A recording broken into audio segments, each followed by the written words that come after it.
Hello again, 1R. Today I have a book for us called Not Quite Narwhal. And you can probably tell from the cover of this book that this is a fiction book. But I love narwhals. They're one of my favorite animals. And so I actually wrote a nonfiction book all about narwhals that I'm going to share after reading Not Quite Narwhal. If you're a fan of unicorns, you're going to love this book too. Not Quite Narwhal.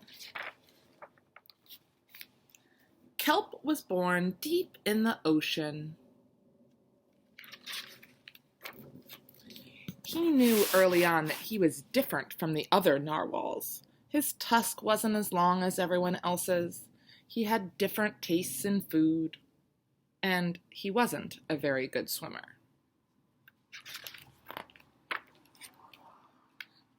His friends didn't seem to mind, so Kelp decided he wouldn't either. I can see a lot of things that are different between Kelp and the other narwhals. I wonder if you can find one or two things that make them the same.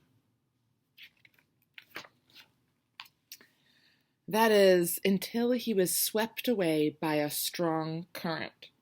I wish I were a better swimmer!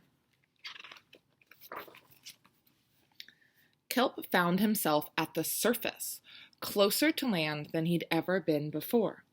High up on a cliff, he spotted a mysterious, sparkling creature. It looked so familiar. It looked like Kelp.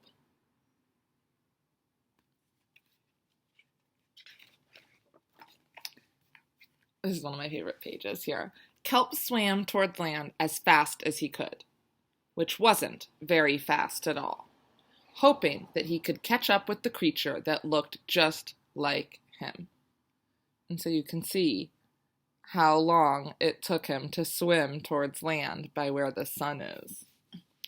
When he finally reached the shore, Kelp felt a little bit anxious. He had never left the ocean.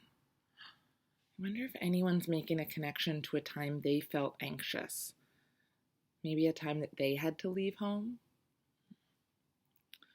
He was nervous about walking for the first time, but the land creatures made it look so easy.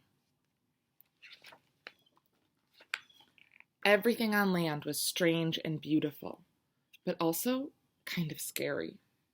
Kelp began to think he might never find the creature that looked just like him, but as he stumbled out of the forest... Land narwhals! Are they land narwhals? Let's see. Actually, we're unicorns. And by the looks of it, so are you.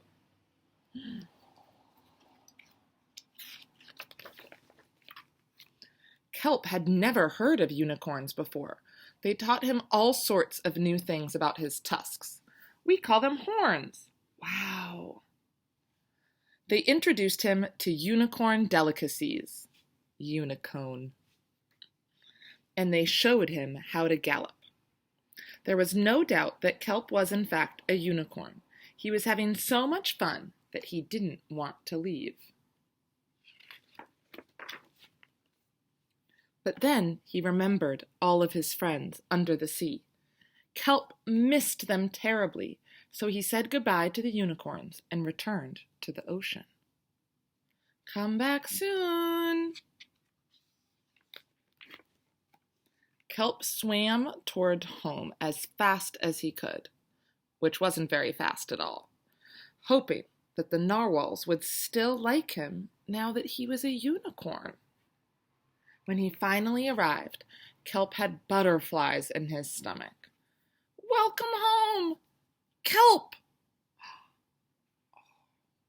I'm thinking a lot about different words I could use to describe these narwhals.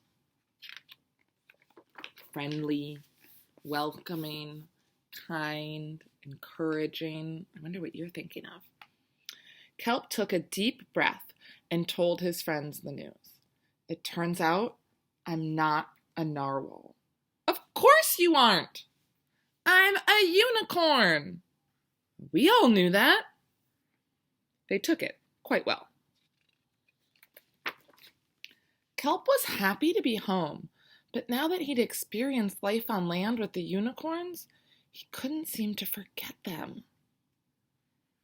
Did he want to be a land narwhal with the unicorns, or a sea unicorn with the narwhals?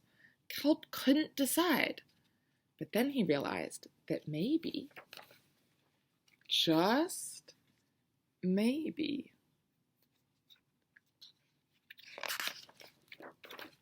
he didn't have to choose.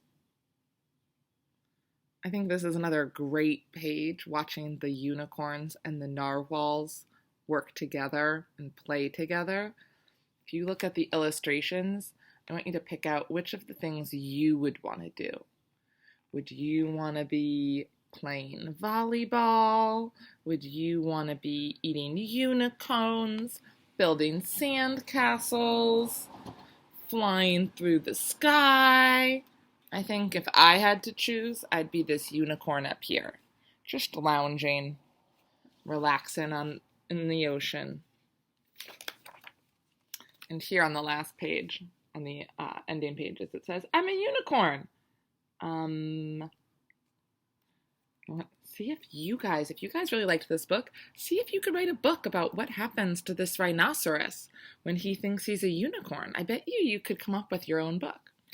And I love the picture that the author chose to include. It says, Jessie Sima grew up unaware that she was an author-illustrator. Once she figured it out, she told her family and friends. They took it quite well. Not Quite Narwhal is her very first book. All right, so even though that book was fiction, I thought I would share some nonfiction facts with you. So I wrote this book called All About Narwhals. Here's my table of contents. What is a narwhal?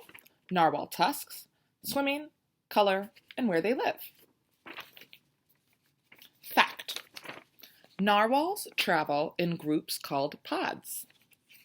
The narwhal is a type of whale.